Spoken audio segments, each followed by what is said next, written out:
Pagi Bapak Ibu semuanya. Hari ini kita Pagi. akan mulai bahas Roma 12 ya. Dan Roma 12 ke depan ini adalah eh, mulai pasal-pasal yang membahas tentang etika Kristen. Ya, jadi kalau dari Roma 1 sampai 11 itu kita membahas tentang eh, doktrin-doktrin ya, pasal-pasal mengenai doktrin-doktrin Kristen. Maka mulai dari Roma 12 ini kita akan masuk ke pasal-pasal yang membahas tentang etika Kristen ya. Oke, jadi kita akan langsung aja ya. Eh, jadi Bapak Ibu tahu ya, etika itu maksudnya adalah eh, nilai-nilai kehidupan ya Kristen yang beda dengan nilai-nilai kehidupan eh, dunia yang biasanya. Kalau nilai-nilai kehidupan dunia itu apa yang baik menurut dunia, etika yang baik menurut dunia adalah hal-hal yang eh, menguntungkan dirinya dan menguntungkan orang lain. Ya, ada yang berpusat, bukan ada ya, selalu berpusat kepada diri sendiri. Ya, jadi self-centris. Ya, tetapi kalau di dalam etika Kristen, justru semua nilai-nilai itu berpusat. Kebenaran, kebaikan itu berpusat kepada Allah dan Kristus. Ya, jadi God sentris atau Kristosentris. Ya. Nah, mari kita bahas langsung dari Roma 12 ayat yang eh, pertama. Sebelumnya kita berdoa dulu ya. Bapa di sorga, terima kasih buat pagi hari ini kami boleh sama-sama berkumpul, kami boleh belajar Tuhan firman-Mu.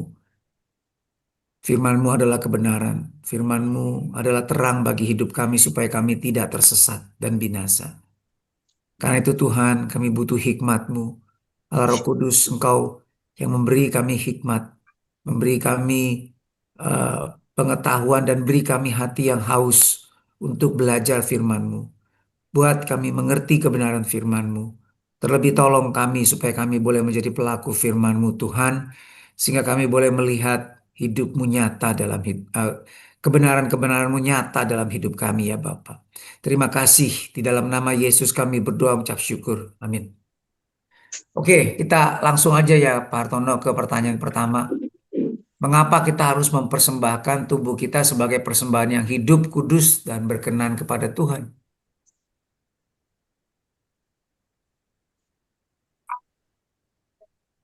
Jawab. Halo, Ya, Vin, halo. silakan. Ya, Iya, kenapa? Karena gini, karena Paulus udah bilang yang dari Roma 1 sampai 11 itu semuanya penjelasannya tentang keselamatan, tentang eh, ke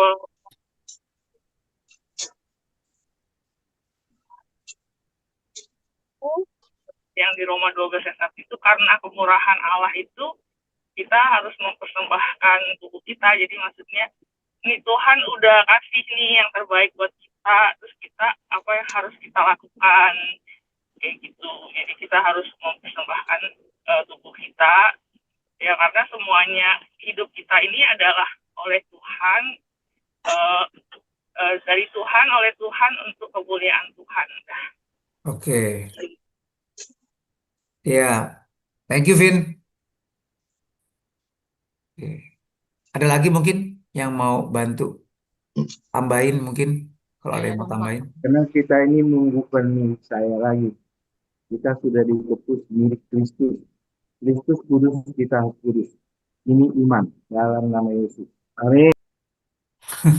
Iya, oke, Pak Abraham. Kalau saya ya Pak, Ya, silakan Bu Melian. mungkin begini ya Pak ya. Itu yang membuat kekristenan itu beda dengan agama lain. Kalau Hmm, agama lain kan manusia melakukan sesuatu buat Tuhannya gitu kan. Dengan segala effort dia mempersembahkan barang lah, benda lah, malah dirinya sendiri juga, anaknya gitu kan. iya, Jadi kalau kekristenan itu enggak. Tuhan yang melakukan sesuatu kepada umatnya, tapi lewat umatnya juga. Jadi sehingga ketika kita tidak mempersembahkan tubuh kita, Tuhan nggak bisa pakai kita karena tidak kudus, satu. Kedua, ya kita memberontak, nggak bisa dipimpin oleh Tuhan. Gitu, Hmm. Pak. Makasih. Oke, thank you Bu Medan. Mungkin ada lagi yang mau tambahkan? Ya, Pak Bas, tapi Pak Suki, moderator Ya, boleh ya?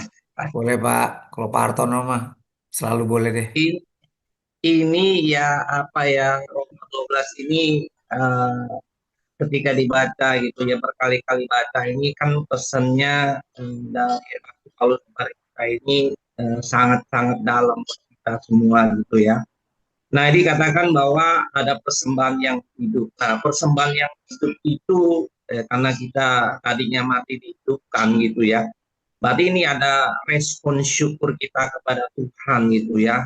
Yang hidup itu ya artinya bukan yang mati, yang artinya ya sekarang masih ya saudara kita masih kuat, masih muda, masih sehat gitu loh. Atau masih berguna, berfungsi gitu. Jadi bukan nanti sudah apa sakit-sakitan gitu datang ya Tuhan aku mau ikut engkau gitu ya. Nah ini yang sudah tak berdaya gitu ya. Nah di dalam ini Rasul Paulus tuh hendak mengingatkan kepada kita gitu ya, gunakan hidup kita ini bagi kemuliaan Tuhan. Dalam tindakan nyata, yaitu artinya ya mendedikasikan seluruh waktu untuk melakukan kehendak Tuhan. Nah ini persembahan yang hidup ya. Nah kalau persembahan yang kudus itu gitu ya, nah kalau kudus itu kan artinya dikhususkan atau juga sudah disiapkan gitu ya. Artinya ya bukan yang sisa-sisa gitu ya. Nah, ini ada respon kita gitu, iman kita kepada Tuhan atas kasih karunia, karena kita menyadari bahwa tubuh kita ini, hidup kita ini sudah menjadi milik Kristus, gitu, dan harus memuliakan Allah dalam setiap tindakan kita, gitu ya. Nah, poin berikutnya adalah tentang persembahan yang berkenan. Nah, kalau persembahan yang berkenan ya artinya diterima ya seperti kayak Habil gitu ya. Nah, yang satunya kan ditolak itu. Artinya bahwa yang berkenan itu apa yang kita lakukan itu waduh Tuhan itu senang gitu ya. Jadi ya memuaskan Tuhan dan menyenangkan Tuhan gitu. Nah, uh, itu itulah yang dapat saya sampaikan Pak David Iya, Basuki. Terima oke. kasih. Thank you Pak Hartono. Jadi, oke deh, saya langsung iniin aja ya. Kita perhatikan ya, ini adalah dimulai Roma 12 ayat 1 dimulai dari kata penghubung. Karena itu, ya, di dalam uh, ini juga sama ya. Therefore, kata penghubung. Karena itu, ya. Nah, kalau kita ngobrol sama orang, kita nggak mungkin tiba-tiba ngobrol kata pembukaannya adalah karena itu nggak mungkin. Jadi kalau kita ketemu, waktu kita baca firman, ketemu satu kata ini, karena itu jadi atau sebab, nah maka kita mesti tahu bahwa ini bukan awal nih. Ini bukan awal apa perkataan, bukan. Ya, ini adalah sambungan dari perkataan sebelumnya. Nah, jadi tadi Vin cerita ya dari awal 1 sampai 11 ya doktrin. Ya, betul. Tetapi khususnya ini merujuk kepada pasal terakhir bahkan ayat terakhir dari pasal sebelumnya. Coba kita lihat ya.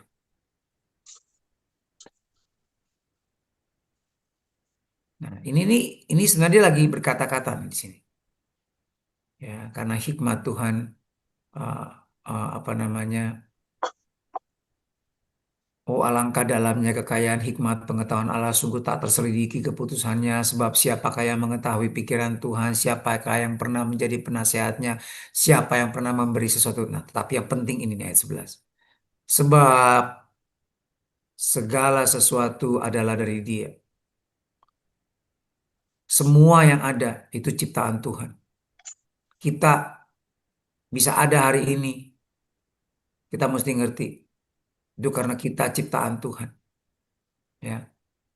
Semua sel yang ada dalam tubuh kita berasal dari Tuhan. Dan oleh Dia kita bisa hidup. Bayangin, kalau nggak ada udara yang Tuhan kasih, mana bisa kita hidup? Ya, kalau kita nggak dikasih tubuh yang sehat, bagaimana kita bisa bekerja?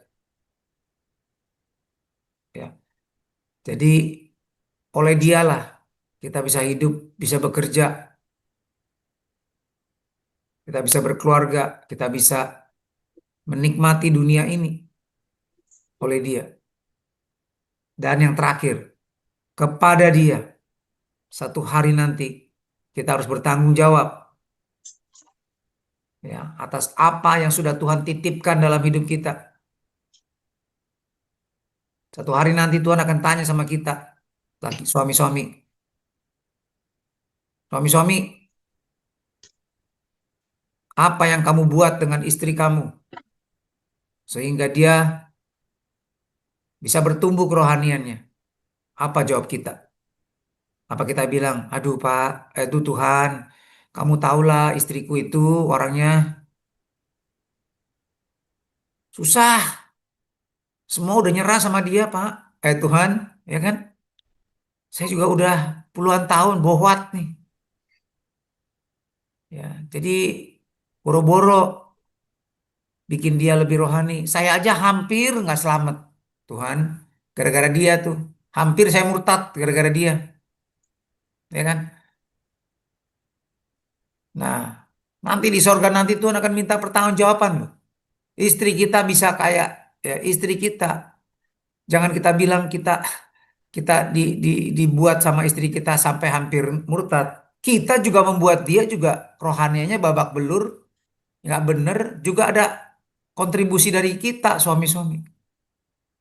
Ya, kita sekian tahun menikah dengan istri kita, kita yang mempengaruhi dia. Apakah dia semakin rohani atau semakin duniawi? Kita loh sebagai pemimpin akan diminta pertanggungjawaban. Lihat kan Hawa, Hawa yang pertama kali ya digoda dan termakan godaan iblis kan? Tapi coba lihat, Adam di sebelahnya loh, diem aja. Malah Adam dikasih ikut-ikutan makan lagi. Nah, waktu Tuhan datang siapa yang dicari? Adam. Adam, di mana kamu? Ya kan? Kenapa kamu umpet? Kamu makan buah itu ya? Iya Tuhan, itu loh perempuan yang kamu kasih tuh. Yang buat saya terjebak. Enggak mau tahu. Tetap Adam hukumannya lebih berat dari Hawa. Kenapa? Karena Adam pemimpinnya. Jadi kita suami-suami nggak bisa bilang, Tuhan kan tahu istri saya dominan. Saya mah orangnya kalem. Ya mana bisa saya pengaruhi dia? Nggak bisa. Tetap namanya suami pemimpin tanggung jawab di hadapan Tuhan nanti. Jadi kepada dia kita harus bertanggung jawab atas keluarga kita, anak-anak kita juga, atas harta yang Tuhan izinkan kita nikmati. Itu kan titipan Tuhan. Apa yang kita perlakukan? Apakah kita pakai untuk kemuliaan Tuhan atau kemuliaan diri kita sendiri? Boleh kita pakai ya Tuhan izinkan kita bisa menikmati itu karena karunia Tuhan. Tetapi jangan lupa kita harus mempertanggungjawabkan bahwa apa yang kita pakai itu adalah demi kebaikan kita, bukan untuk foya-foya misalnya, ya kan? Ya, hidup dalam hedonisme, ya. Karena satu hari nanti kita akan pertanggungjawabkan semua kepada Dia. Hidup kita, kelakuan kita, semuanya. Ya, bagi Dialah kemuliaan sampai selama-lamanya. Karena itu, saudara-saudara, demi kemurahan Allah, kesabarannya Tuhan. Ya, kalau kita sampai hari ini nih udah hidupnya babak belur sembarangan, tapi Tuhan masih kita kasih kita nyawa, napas. Kita belum dicabut nyawanya.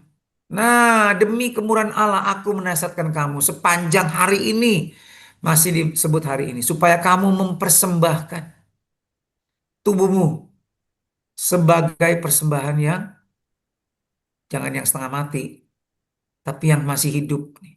Banyak orang udah sakit baru ngomong, Tuhan, aduh Tuhan ini aku udah sekarat nih stadium 4.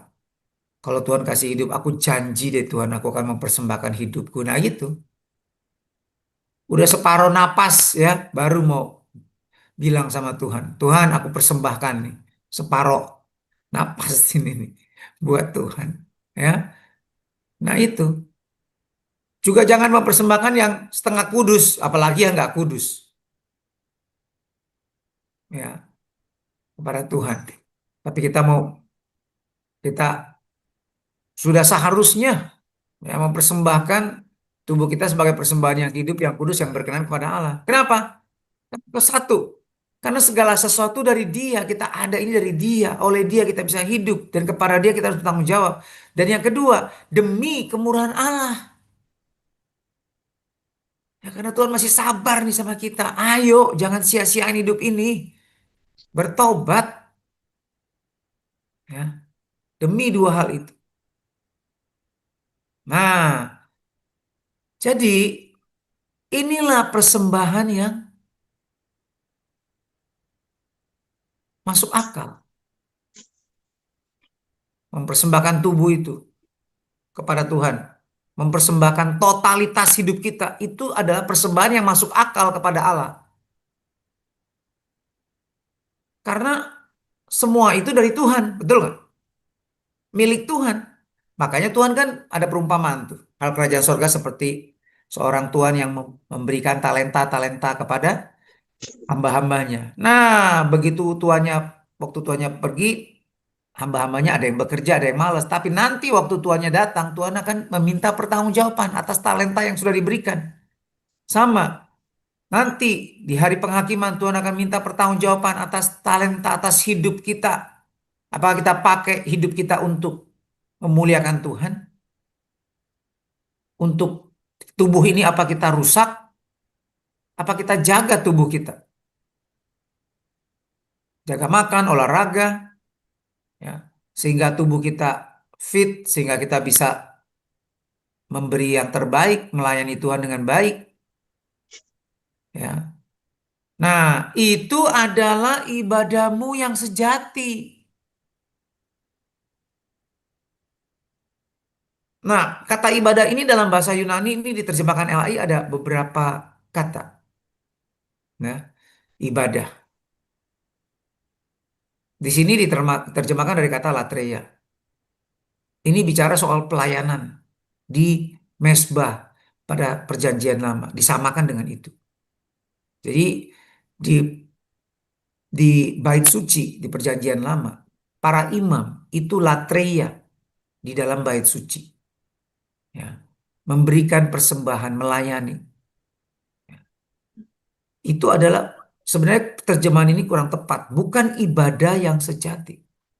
Coba saya lihat BIS bunyinya apa. Iya, ini benar nih. Ya, ini lebih tepat. Ini adalah ibadahmu kepada Allah yang seharusnya demikian. Kalau enggak mempersembahkan tubuh kita sebagai persembahan yang hidup, yang kudus, yang berkenan kepada Allah, kita nggak mempersembahkan totalitas hidup kita, maka ibadah itu bukan ibadah yang standar. Ini standar loh, minimal. Seharusnya sudah sepantasnya begitu. Kalau nggak begitu, nggak pantas namanya. Ya, kalau kita tidak mempersembahkan total hidup kita kepada Tuhan sebagai korban yang hidup, kudus, dan menyenangkan hatinya, itu nggak pantas persembahannya. Ya. Kita mempersembahkan hidup yang kotor, tidak kudus. Kita mempersembahkan hidup kita yang sombong, ya, yang pahit, yang penuh dengan percabulan, iri hati, kedengkian.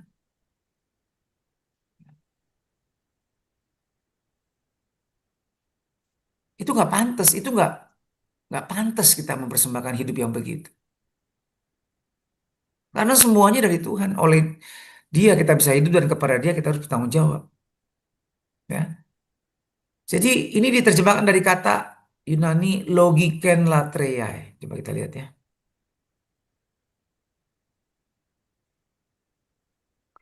Nah, ini dia. Logiken latreian humon. Logiken ini, ya, ini adalah logikos ya, dari kata logikos. Artinya reasonable, masuk akal, rasional. Ya, logos juga dari sini kata. Jadi logikos ini dari kata logos, ya, firman, ucapan, pikiran, ide, ya. Nah, dari kata logos itu, logis, ya. Jadi ini latrean, latreia, pelayanan kepada Allah. Jadi ini adalah pelayanan kepada Allah yang logis, yang masuk akal, yang seharusnya demikian. Kalau kita nggak mempersembahkan tubuh kita, ya, segenap hidup kita, ya, tidak kudus, ya, tentu itu tidak berkenan kepada Allah, maka itu nggak pantas, itu persembahan kita yang tidak logis kepada Tuhan, nggak masuk akal. Kenapa? Karena Tuhan itu kudus, maka nggak bisa mempersembahkan sesuatu yang tidak kudus. Ya, nggak masuk akal itu, nggak logis itu. Oke ya, jadi persembahan yang masuk akal, yang pantas dipersembahkan kepada Tuhan adalah segenap hidup kita. Hidup yang kudus dan yang berkenan kepada Allah. Oke, sampai sini ada yang mau tanya mungkin?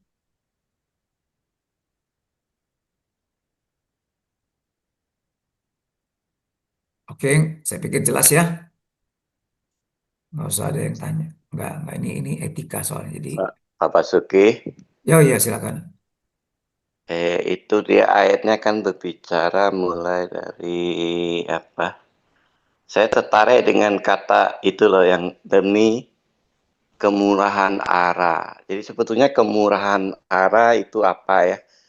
Saya punya pengertiannya seperti ini, tapi nanti tolong Pak Basuki kasih perspektifnya Pak Basuki juga ya.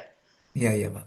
Jadi kemurahan ara berarti sesuatu yang kita tidak sanggup lakukan, yang cuma hanya Allah yang sanggup lakukan. Itu kemurahan Allah. Kemurahan Allah yang saya simpulkan yaitu Tuhan Yesus yang sudah mati buat saya. Jadi karena Tuhan Yesus sudah mati buat saya dan saya juga, saya punya tubuh yang lama sudah mati kan.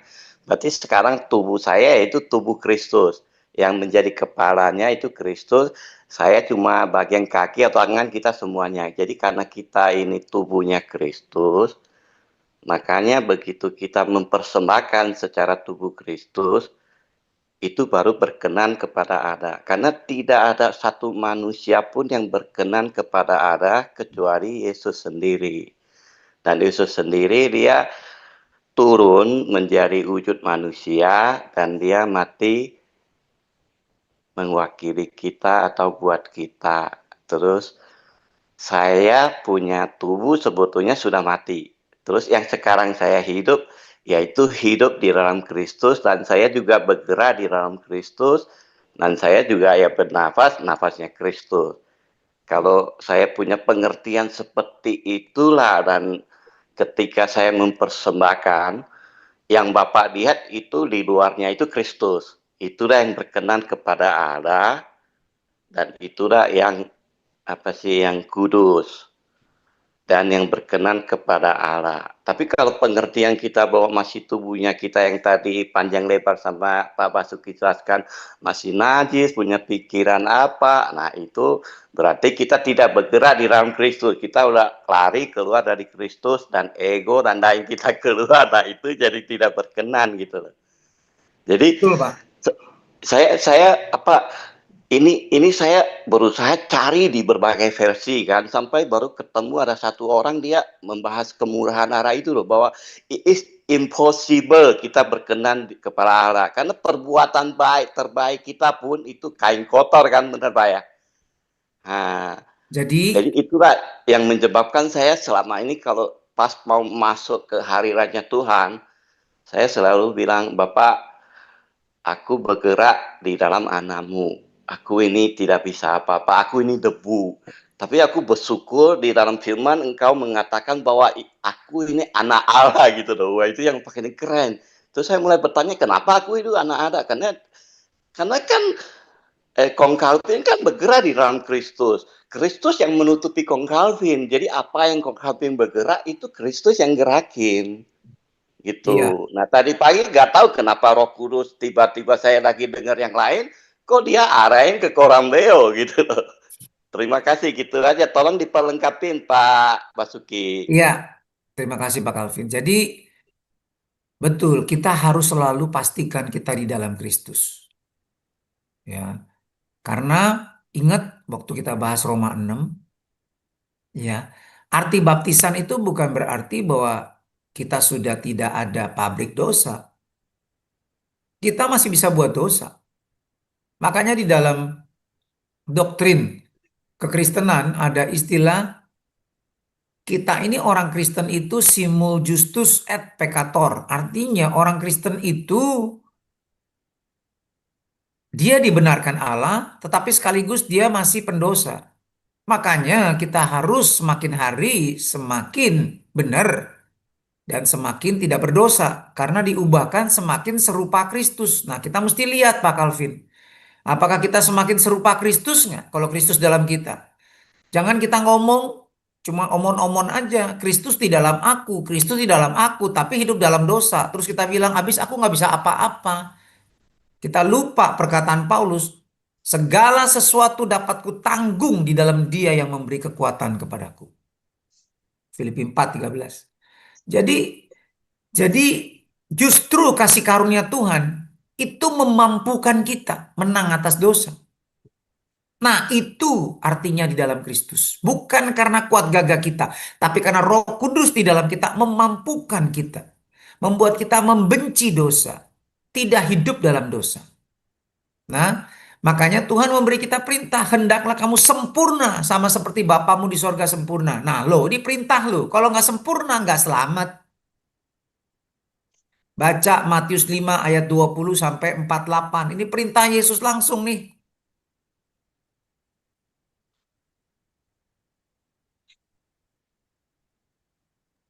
Betul Pak. Nih, Jadi sebentar, Bapak dengerin dulu saya cerita. Ini baru ini ya. Jadi ingatlah, sorry ini. Saya ngerti maksud Pak Calvin. Nah, saya mau luruskan. Ada bagian dari Pak Calvin yang benar, tetapi saya mau luruskan ya. Ini supaya jangan salah paham. Maka aku berkata kepadamu, jika hidup keagamanmu tidak lebih benar daripada hidup keagamaan ahli Taurat dan orang Farisi, sesungguhnya kamu tidak akan masuk dalam kerajaan surga. Nah, orang Farisi berkata apa? Kita baca. Kamu telah mendengar nih orang Farisi ini. Jangan membunuh. Siapa membunuh dihukum. Ini ajaran orang Farisi. Tetapi aku berkata, setiap orang yang marah terhadap saudaranya harus dihukum. Jadi Tuhan menyamakan membunuh di sini dengan marah. Marah itu sama dengan membunuh. Nah, seterusnya, ya. Kalau ada jika mempersembahkan, terus kamu ingat hati lagi kita berkata-kata yang nggak benar, kita marah, beresin dulu, ya. Sesungguhnya kamu tidak akan keluar dari mana? Dari pengadilan, dari hakim, dari penjara. Dari penjara apa? Kalau kita benci, kalau kita marah, kalau kita dengki, kalau kita sakit hati, kita akan dipenjara. Hidup kita nggak ada damai sejahtera, pasti. Sekalipun pendeta, kalau kita hidup dalam kepahitan, nggak ada damai sejahtera, bahkan menjadi sumber penyakit itu kepahitan. Ya, dan Tuhan berkata apa? Sesungguhnya engkau tidak akan keluar dari sana, dari penjara, sebelum engkau membayar hutangmu sampai lunas. Kamu mendengar firman jangan berzina. Ini ajaran orang perjanjian lama ya. Ahli Taurat, orang Farisi berkata jangan berzina. Tapi mereka pikirannya kotor. Nah, Tuhan Yesus berkata, tetapi aku berkata kepadamu, setiap orang memandang perempuan, pokoknya pikirannya kotor, dia sudah berzina. Jadi Tuhan meluruskan. Nah, lalu kesimpulannya terakhir, nah juga jangan bercerai segala macam ya. Terus terakhir Tuhan bilang apa? Karena itu, ingat, kalau kita baca satu ayat ya, karena itu, ini adalah kesimpulan.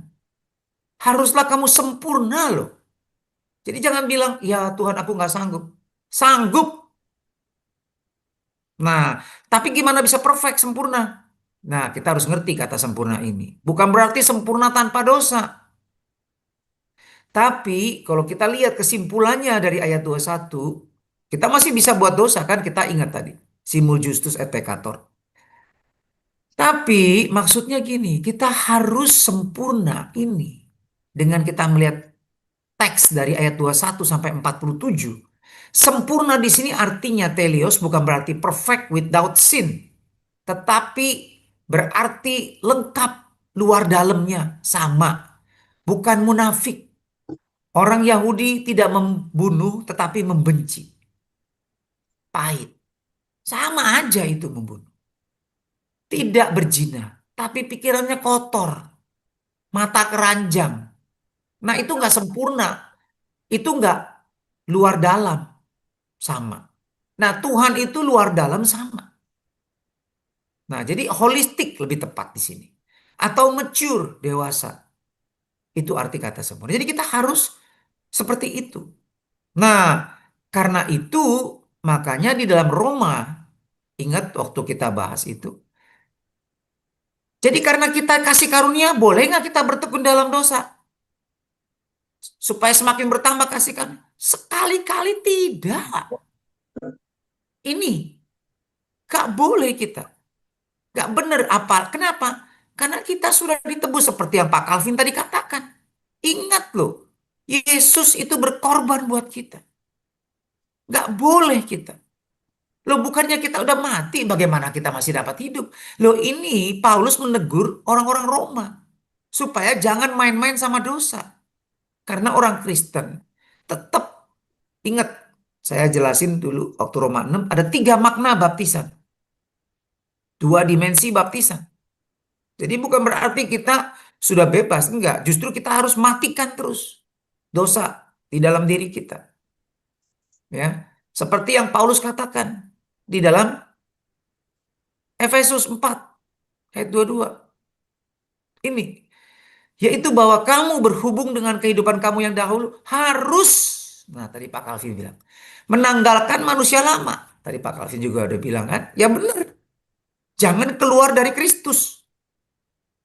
Kita harus menanggalkan manusia lama yang menemui kebinasannya oleh nafsunya yang menyesatkan. Supaya kamu dibaharui dalam roh dan pikiran kamu. Nanti ini akan menjawab, akan menyambung ke pertanyaan kedua nanti hari ini. Ya, ada ke situ. Oke. Nah, jadi kembali tadi Roma 11, 12. Di sini tadi Pak Calvin tanya, demi kemurahan Allah artinya apa?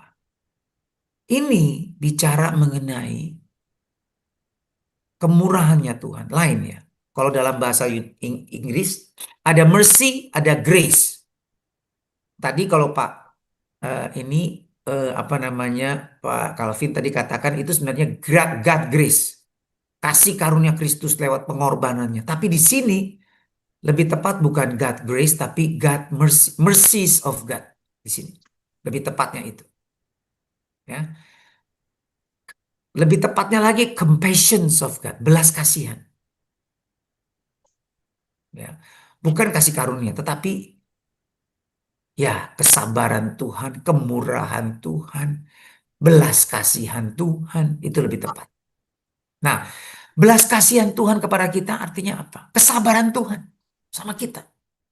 Makanya kita lihat orang dosa nggak langsung mati. Penjahat, pembunuh, berseri nggak langsung mati. Tuhan kasih dia hidup. Kenapa? Karena Tuhan sabar. Karena Tuhan menghendaki supaya semua orang bertobat dan diselamatkan.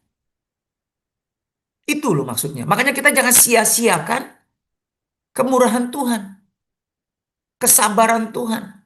Belas kasihan Tuhan buat kita. Jangan. Lalu hidup dalam dosa.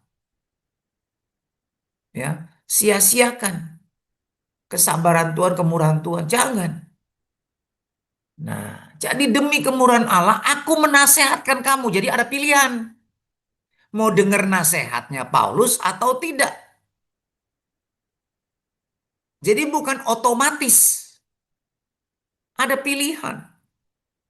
Kamu mau sia-siakan kesabaran Tuhan, kemurahan Tuhan, belas kasihan Tuhan, ya, sehingga kamu tidak mempersembahkan tubuhmu sebagai persembahan yang hidup, yang kudus dan yang berkenan kepada Allah.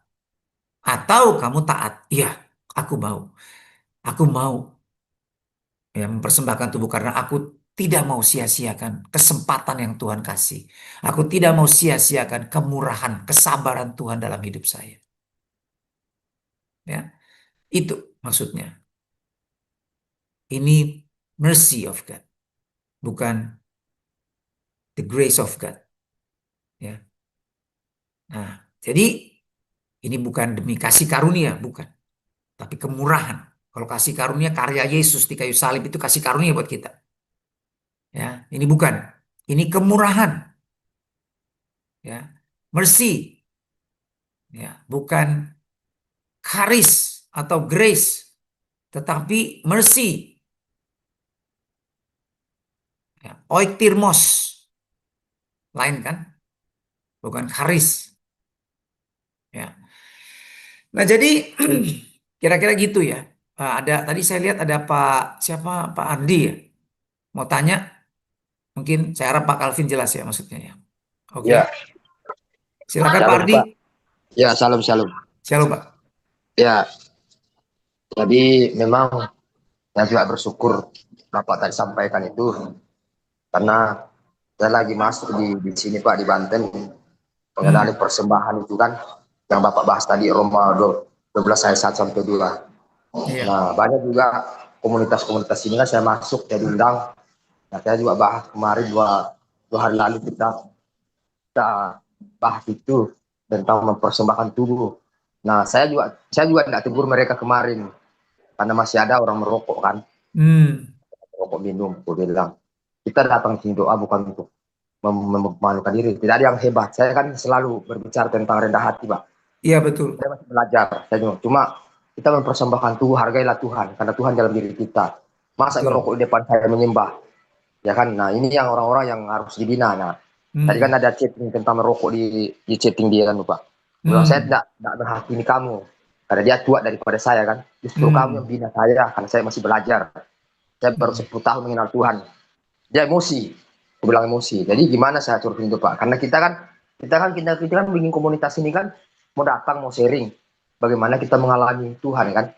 Tapi pas saya masuk penyembahan, saya buka perbandukan, ya saya doa pertama, doa pembukaan.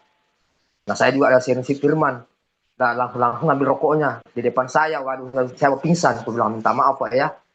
Kita datang di sini bukan untuk tapi hargailah teman-teman, hargailah. Mungkin ada beberapa orang merokok, tapi di saat waktu selesai firman baru merokok. Oh, minta maaf Pak. Ya, saya minta, tapi lihat siko, sekedar. Saya tidak pernah melarang Bapak merokok, mau minum, tidak. Kita ini belajar mengenal firman. Nah, ini yang orang-orang yang segini Pak, gimana mengatasi orang-orang gini kan? Kita bikin komunitas sudah sepakat, tapi di saat kita sharing firman, kita berbagi, tiba-tiba muncullah itu. Yang ada juga marah, aku bilang, coba Pak Ardi, kita Kristen nenek moyang, Pak Ardi baru, tapi dia harus kita karena Bapak tadi membahas tentang Roma 12 ayat 1. Nah, kadang-kadang orang datang di gereja, ini mau mempersembahkan Tuhan untuk apa? Saya dengan istri kalau kamu datang ke Tuhan, bereskan dulu hatimu, tenangkan hatimu, undang Roh Kudus, hadirkan Roh Kudus, karena Roh Kudus itu lemah lembut, tidak kasar. Itu sih. Kalau saya jujur aja, kalau saya diundang Pak Antoni untuk pagi-pagi, saya berdoa. Kadang-kadang orang di gereja itu, kalau Pak Ardi doa memuji, kita nangis semua. Karena kita berdoa bukan mengalah hebat, tapi bagaimana kasih Tuhan itu masuk dalam hadirat kita. Saya kemarin cancel di gereja itu, saya ngangkat penyembahan, saya semua menangis 5 orang. Bahkan gembala pun menangis. Ibu gembala pun juga menangis. Kenapa Bu menangis? Karena saya lihat Pak Ardi doa itu tulus sekali. Karena kita hadirkan Tuhan, bukan kehebatan kita. Saya tidak berkata-kata. Kalau Tuhan hadir dalam diri saya nangis. Saya tidak suka menangis. Tapi kalau sudah hadir Tuhan, saya nangis. Karena saya merasakan bahwa hadir Tuhan itu ada. Ya kemarin cancel waktu kemarin dia merokok. Sampai dia nangis. Kenapa nangis Pak? Bapak waktu mendengar pujian, Bapak tegur, saya sadar bahwa ternyata Tuhan itu ada. Tuhan itu ada Pak. Kalau kita mau merespon hati kita, saya bersyukur tadi Pak Basuki menceritakannya, iya betul juga ya. Karena kemurahan Allah itu gimana sih? Kebaikan Allah itu gimana? Supaya kita hadir. Gimana sih kebaikan Allah? Gimana sih kemurahan Allah? Nah, hari-hari ini kita membahas di komunitas saya di sini, yang dimana cancel itu, tentang bagaimana kerajaan surga itu hadir di keluarga kita. Emang kita manusia biasa. Kadang-kadang masih ada proses, kadang-kadang Tuhan izinkan, kadang-kadang. Tapi kita bagaimana kerajaan surga? Kerajaan surga itu gimana dalam hidup kita? Seperti Pak Haji Basuki, saya ikuti terus tadi, ya betul juga ya, kemurahan Allah. Berarti kita ini bersyukurlah. Jadi itu sih yang saya mau Pak, Ya, gimana ngatasi orang-orang ini di saat kita tiba-tiba muncullah itu yang tidak disenangi. Dan saya bilang, Tuhan mampukan saya. Jadi iya, itu sih Pak, mau bagaimana? iya, iya. Terima kasih Pak Ardi. Jadi memang semua kita yang hidup di dalam Kristus pasti bisa mengalami kayak begitu ya. Dalam hidup, dalam pelayanan juga ya, pasti banyak tantangan, ya penolakan, ya eh, eh, ya orang-orang yang memberontak gitu ya, melawan. Ya itu pasti kita alami. Saya juga pernah. Pasti sering juga ya kita. Malah ada kita di ibadah, saya ibu-ibu yang pergi pelayanan gitu, apa namanya, eh, apa istilahnya, visitasi ya ke rumah-rumah jemaat atau orang yang baru datang. Pak Adi tahu, bukan cuma diomelin Pak, disiram air, diguyur, diusir ya. Jadi ada yang begitu loh. Ya sampai kayak begitu. Jadi tolak. Terus ada lagi sama saya. Pas sama saya lagi datang. Kali ini bukan diusir. Dia padahal dia lagi sakit ibu-ibu itu. Marah, bentak-bentak, teriak karena dia bukan agama Kristen. Jadi dia tuh merasa kita menginjili dia itu merasa kita mengajak dia untuk Kristen. Tapi sebenarnya kan kita jelaskan bukan agama yang kita sampaikan, tetapi jalan keselamatan supaya selamat ya kan. Karena semua orang berdosa dan tidak bisa menyelamatkan dirinya sendiri. Kita perlu Tuhan yang menyelamatkan kita. Marah, diusir langsung. Jadi bagian kita hanya menabur, ya. Bagian kita menabur, Pak. Bagian Tuhan yang menumbuhkan. Bagian kita hanya menabur, menyiram, tapi Tuhan yang menumbuhkan. Makanya jangan lelah, Pak Ardi, ya kita semua, ya jangan lelah. Tabur terus. Tabur dengan apa? Dengan doa. Tabur dengan apa? Beritakan firman, baik atau tidak baik waktunya. Ya, udah itu aja bagian kita terus. Doa, sampaikan firman, minta hikmat, bukan sampaikan firman bukan begini ya. Demikian firman Tuhan. Mazmur sekian-sekian, Amsal sekian-sekian, Matius 5 ayat 20, bukan begitu. Sampaikan aja kebenaran, tetapi itu berasal dari firman. Ya, Tuhan mengasihi Bapak. Ya, dia sangat mengasihi Bapak, misalnya. Sehingga dia datang ke dunia. Sehingga Tuhan datang ke dunia. Ini kabar baik, Pak. Bahwa semua manusia berdosa. Dan tidak ada satu yang bisa menyelamatkan kita. Dan Tuhan itu kudus. Tanpa kekudusan tidak bisa kita sampai ke sana. Kita tidak bisa bersama dengan Tuhan. Kalau tanpa kekudusan. Satu dosa pun tidak bisa. Betul? Iya. Nah bagaimana? Manusia celaka kita ini. Tapi puji Tuhan. Karena Tuhan sangat mengasihi kita, dia datang. Misalnya kita ceritakan Injil itu. Nah udah bagian kita itu aja, nggak usah kutip Yohanes 3:16. Demikian firman Tuhan, nggak perlu. Beritakan. Ya, sampaikan semua kebenaran dan saya percaya firman Tuhan itu akan bekerja dalam hidup dia. Firman Tuhan yang Tuhan jamin tidak akan kembali sia-sia. Kita nggak usah ngomong pendapat kita. Kita nggak usah ngomong ya pikiran kita. Sampaikan firman Tuhan. Dan saya percaya firman Tuhan itu dijamin sama Tuhan. Nggak akan kembali sia-sia. Pasti akan mendatangkan hasil. Apa hasilnya? Dua. Satu, kalau dia tidak keraskan hati, dia bertobat. Dia selamat. Tapi kalau dia keraskan hati sampai mati, maka nanti firman Tuhan itu akan jadi hakim buat dia di hari penghakiman. Jadi firman Tuhan nggak akan gagal. Ya, jadi bagian kita apa? Sampaikan kebenaran firman. Jangan sampai otak kita isinya kosong juga, nggak isinya bukan firman, isinya Netflix, ya, isinya film-film, isinya lagu-lagu dunia. Waduh kacau itu. Ya, apa yang kita bisa bagikan ke orang. Ya, makanya penuhi pikiran kita dengan firman Tuhan. Maka kita akan diberkati, kita akan mengalami damai sejahtera, kita akan mengerti kebenaran, dan bukan cuma kita juga bisa menyampaikan kebenaran itu kepada orang lain dan orang lain bisa mengalami keselamatan. Ya, jadi itu ya Pak Ardi, bagian kita terus semangat Pak. Ya, bagian kita tabur terus lewat doa, lewat pemberitaan firman. Oke, kita lanjut ya ke apa namanya pertanyaan yang kedua. Nah, ini bagaimana caranya kita dapat membedakan manakah kehendak Allah, apa yang baik, yang berkenan kepada Allah, dan yang sempurna. Bagaimana caranya?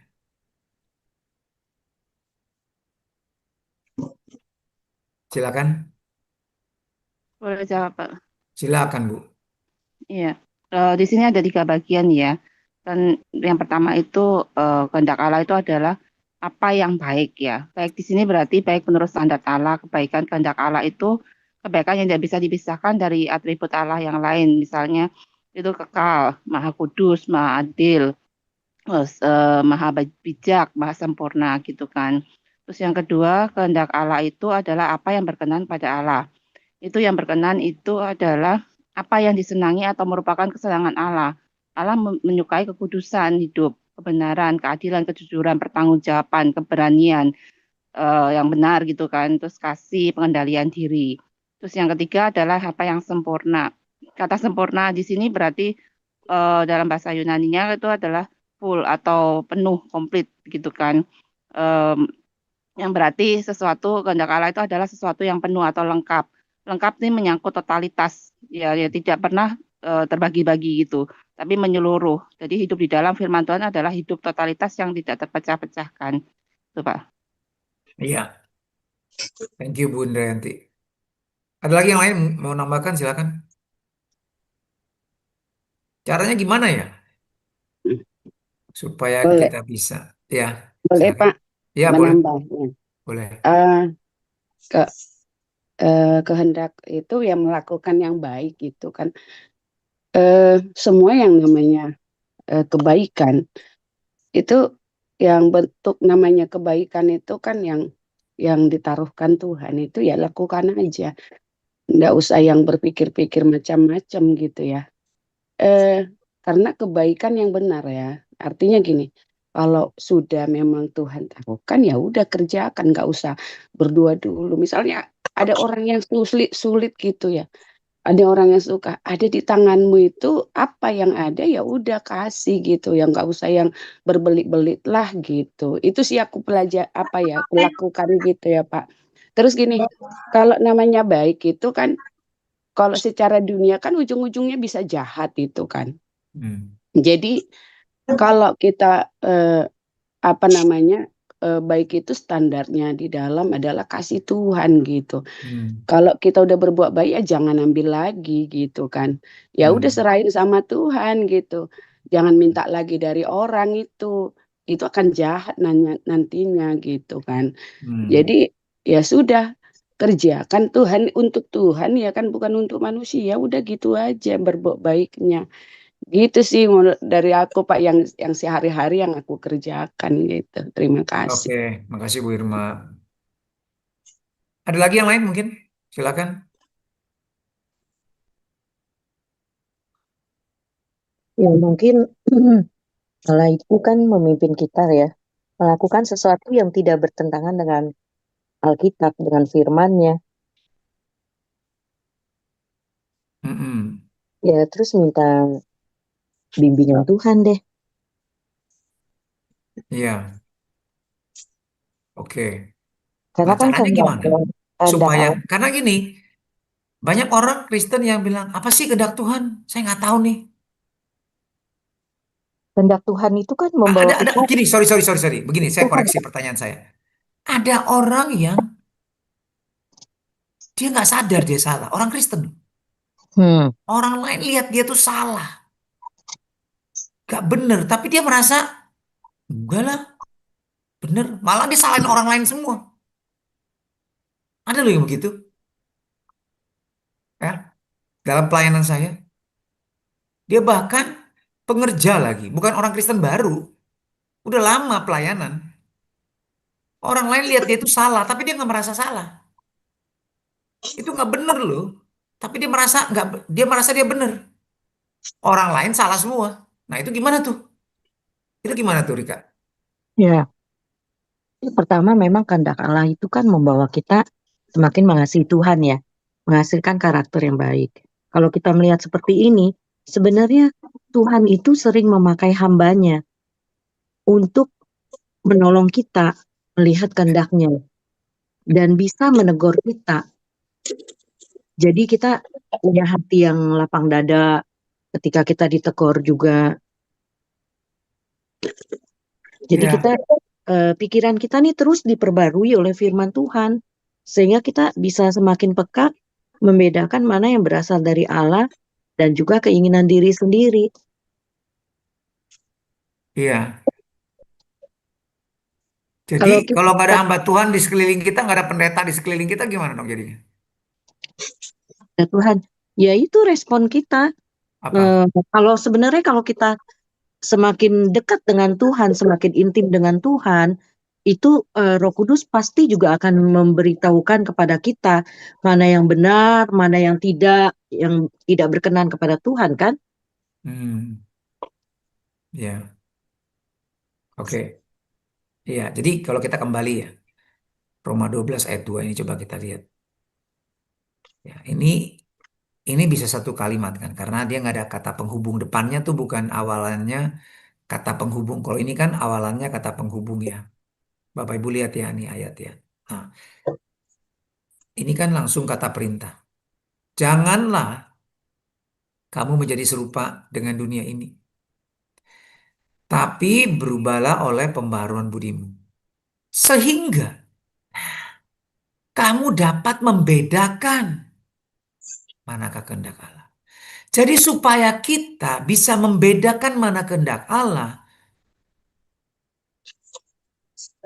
syaratnya adalah ini.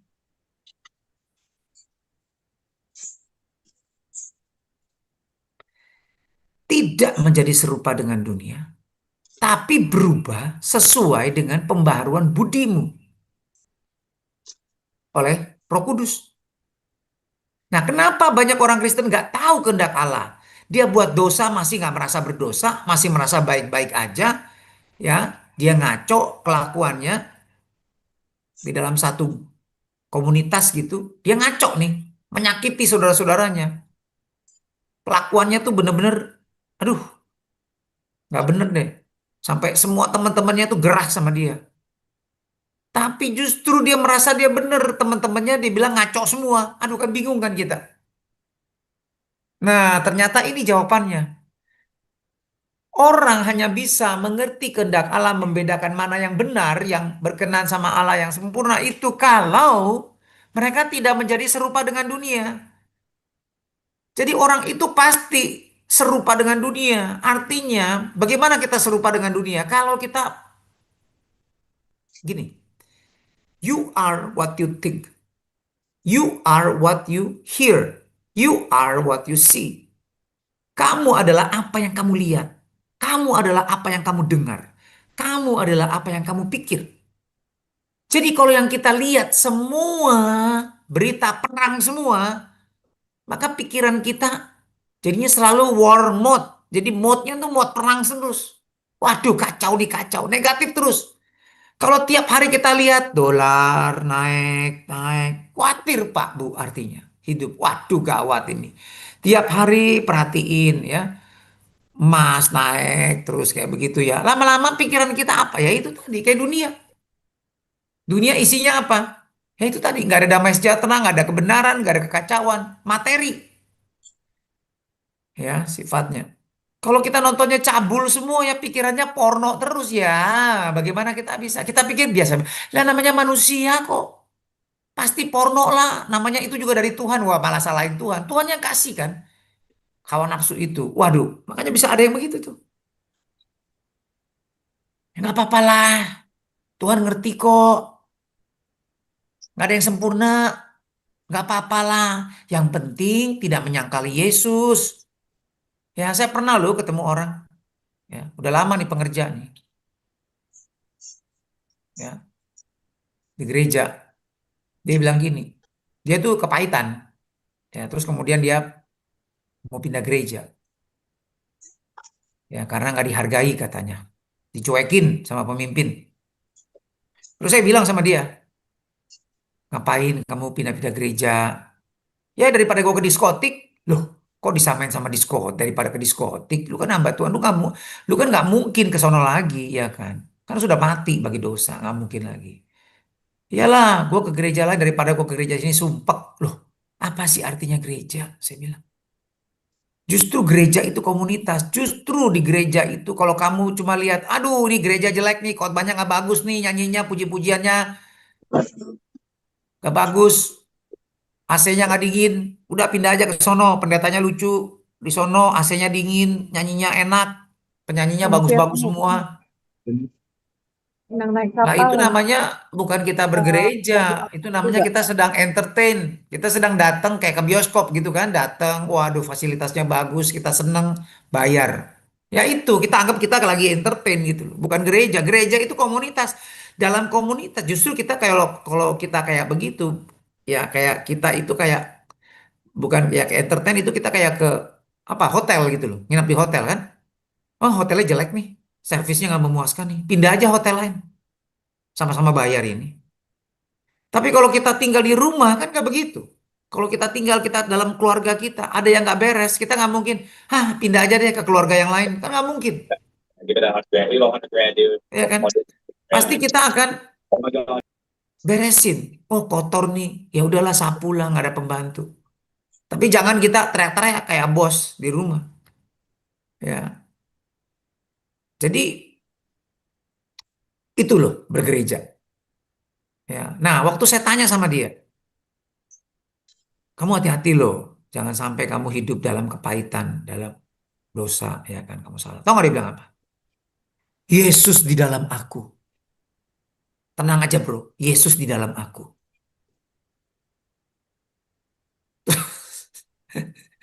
Saya bilang gini, bro, kalau bener Yesus di dalam kamu nggak akan kayak gini.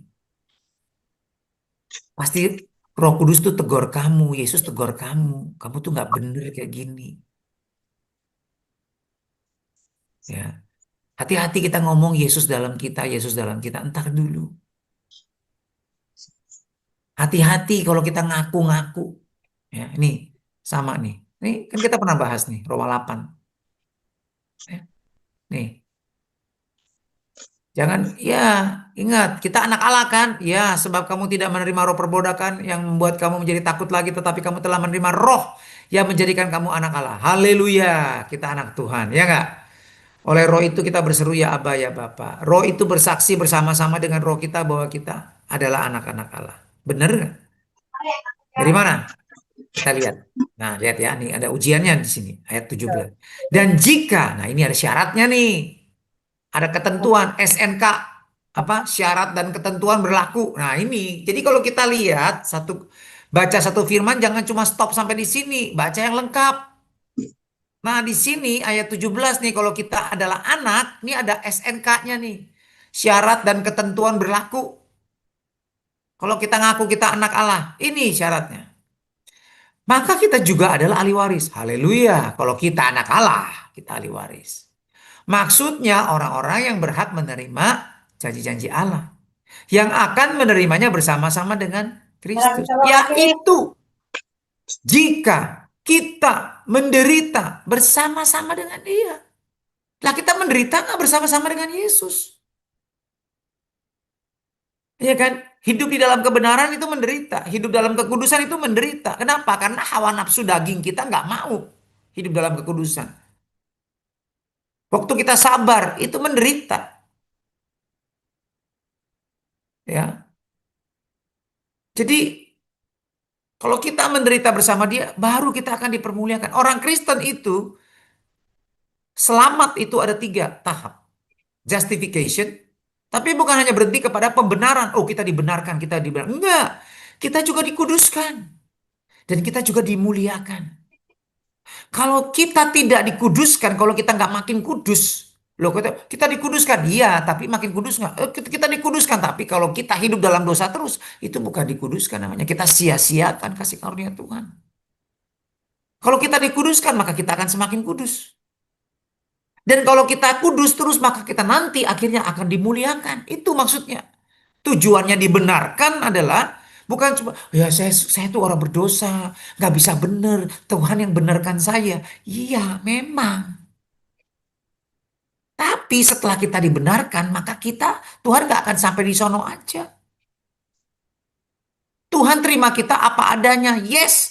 Tapi Tuhan tidak membiarkan kita tetap apa adanya. Tuhan akan mengubah kita makin kudus.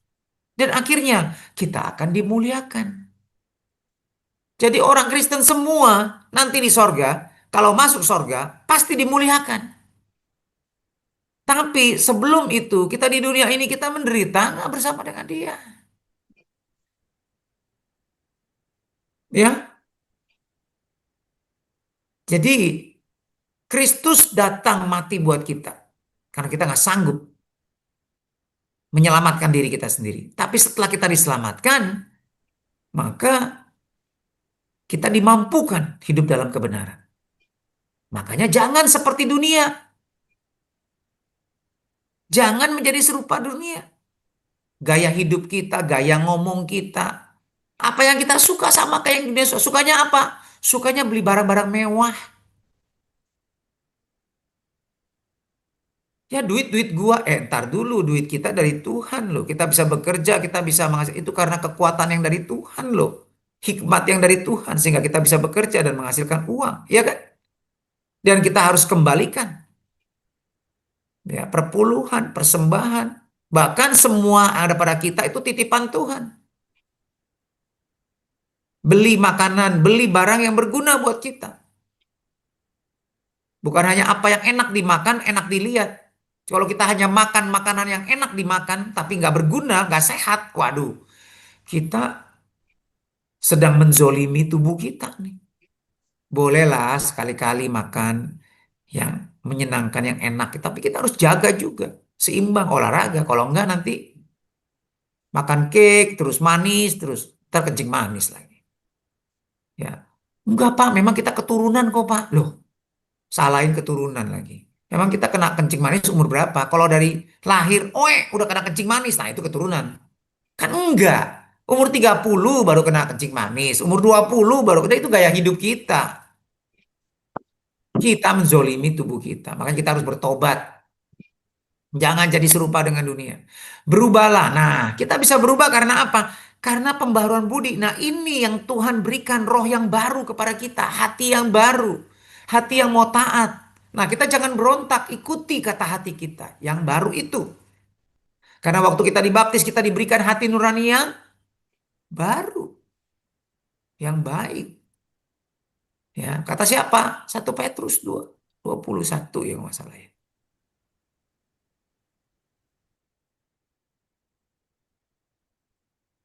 Eh, 2 Petrus 2.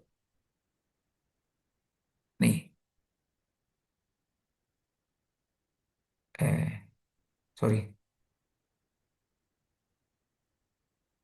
Hmm.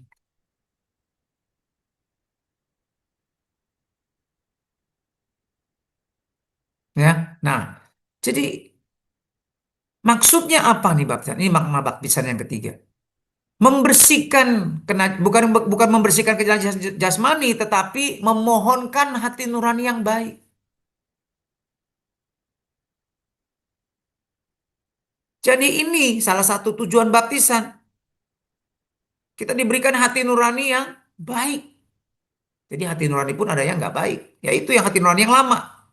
Makanya jangan ikuti kata dunia. Dunia berkata, follow your heart. Enggak. Hati kita bisa ngaco, bisa salah, bisa jahat. Nggak baik.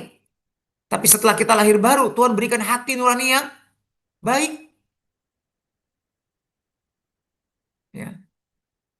Nah, jadi kita harus berubah sesuai dengan pembaharuan batin kita. Pembaruan jiwa kita yang dikerjakan oleh Roh Kudus. Kita harus taati, jangan berontak, jangan semau gue. Ikuti. Jadi pelaku firman, bukan hanya pendengar firman. Itu bangun di atas pasir. Ya.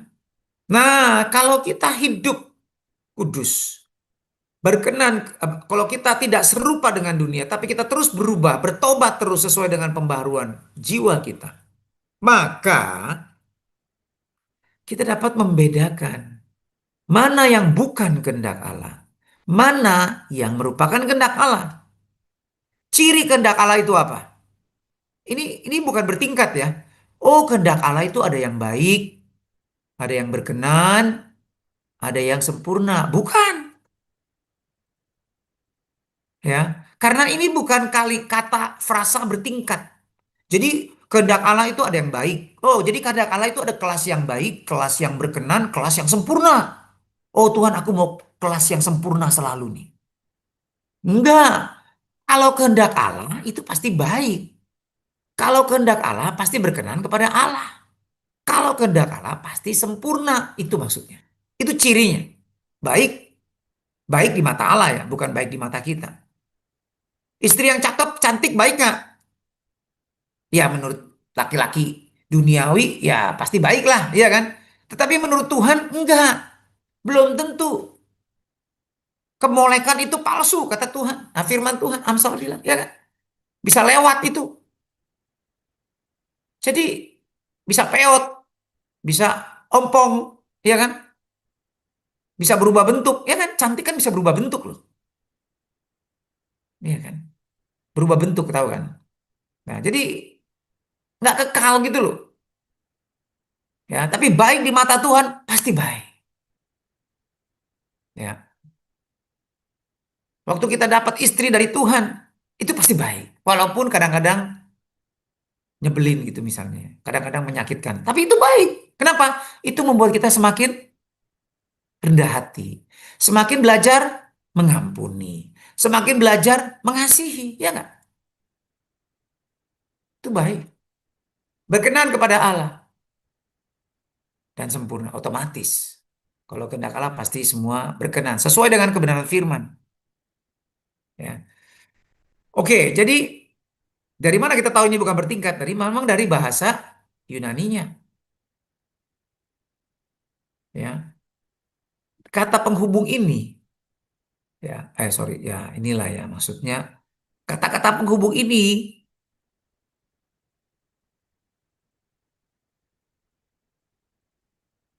jadi apa yang berkenan, apa yang benar, pemberian Tuhan ini maksudnya eh, eh, eh, apa yang berkenan sama Tuhan, kehendak Tuhan itu, ya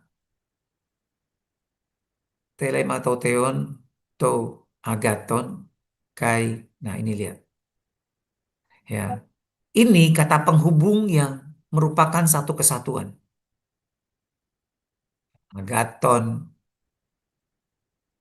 Ewareston, Teleion, itu semua dihubungkan dengan kata kai. Artinya, ya, ini adalah satu kesatuan. Baik, berkenan kepada Allah. Nah, Teleion ini sempurna artinya sampai ke tujuan juga. Bisa berarti sampai ke tujuan lengkap juga. Jadi bukan berarti perfect tanpa salah, bisa. Tetapi juga berarti sampai kepada rencana Tuhan. Tujuannya Tuhan. Kehendaknya Tuhan. Ya, itu maksudnya. Nah, jadi kembali ke sini, ini kehendak Tuhan pasti baik, berkenan, dan sempurna.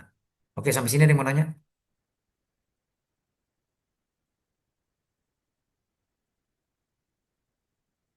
Kalau nggak ada, tinggal pertanyaan terakhir. Ya, kita tuntasin ya. Apa maksud peringatan Paulus dalam Roma 12? Ini sebenarnya ini agak panjang nih. Mau kita lanjutin apa kita tunda ke lanjutin deh ya? Gimana Pak? Pak Hartono? Ya, ini Kelarin aja apa pertanyaan gimana? yang ketiga ini kan tentang ini ya, tentang karunia ya Pak. Jadi setiap daripada kita mempunyai karunia yang berbeda-beda gitu ya. Nah, Bapak mau terusin atau buat minggu depan juga nggak masalah, silakan Pak. Hmm. Jadi ya ini sayang ya waktunya udah tinggal 5 menit. Ini em, ini cukup panjang nih jawabnya nih sebenarnya nih. Ya, nggak apa-apa lah ya. Tapi nanti juga saya kasih ke pertanyaan berikutnya. Jadi kita bisa lanjut juga ya. Jadi kita selesaikan pertanyaan 3 nanti di pertemuan berikutnya minggu depan. Plus kita lanjut ke pertanyaan dari Roma 12 ayat 9 dan sampai 21 ya. Oke, kita akan jawab ini. Karena karena jawaban ini untuk yang pertanyaan ketiga ini sebenarnya jawabannya sampai ke Roma 8 ya. Oke, sampai di sini aja Pak. Semoga uh, uh, saudara-saudara diberkati ya. Iya Pak, makasih Pak David Basuki. Ya memang Sama-sama. poin ketiga ini sangat panjang ya, karena banyak yang bertanya gitu ya, karena eh, juga ya posisinya juga ada yang ini, kenapa orang itu punya karunia ini, saya tidak, kan gitu ya. Ya, nanti akan banyak pertanyaan-pertanyaan. Mestinya ya, mestinya Ya, boleh banyak apa iya, bisa bisa. kita boleh iri gitu ya, Iya, seperti iya. kayak apa ya punya karunia Nabi Pak, belum dia datang orang ini datang maksudnya apa dia udah tahu gitu. Oh dia ada, saya nggak ada, gimana caranya saya mendapatkannya gitu ya. Itu Iya. adalah satu kerinduan gitu ya. Iya, Iya, kayak tapi orang buta pun gitu ya, seperti kayak betul. Nabi Ahia tuh Pak ya. Orang yang buta dia udah buta gitu, tapi istrinya dapat itu apa Jerobeam datang kepada dia tahu gitu ya. Kamu istrinya yang datang di sini mau ngapain gitu ya Pak ya. Oke Hmm, Pak, nah oke. Pak Basit Abdul, terima kasih ya untuk pagi hari Sama-sama. ini ya luar biasa ya tentang bahas apa kitab Roma ini ya, banyak hal itu ya, saya banyak belajar dari Bapak David Basuki ya. Oke, kita sudah ya Pak ya untuk pagi hari Ya, ini ya. Saya ucapkan banyak terima kasih untuk apa jemaat yang dikasih Tuhan, Anda tiap hari boleh beribadah bersama-sama di Mesbah Koramdio kita ini ya. Ini adalah Mesbah Koramdio Kristus. Ini adalah milik kita bersama. Mari kita lakukan semua itu kemuliaan Tuhan, dan kita percaya bahwa setiap pagi ketika kita beribadah Tuhan pun ada bersama dengan kita dan kita boleh mengalami hadirat daripada Tuhan ya. Nah, itu yang sangat penting, bertemu dengan Tuhan gitu ya.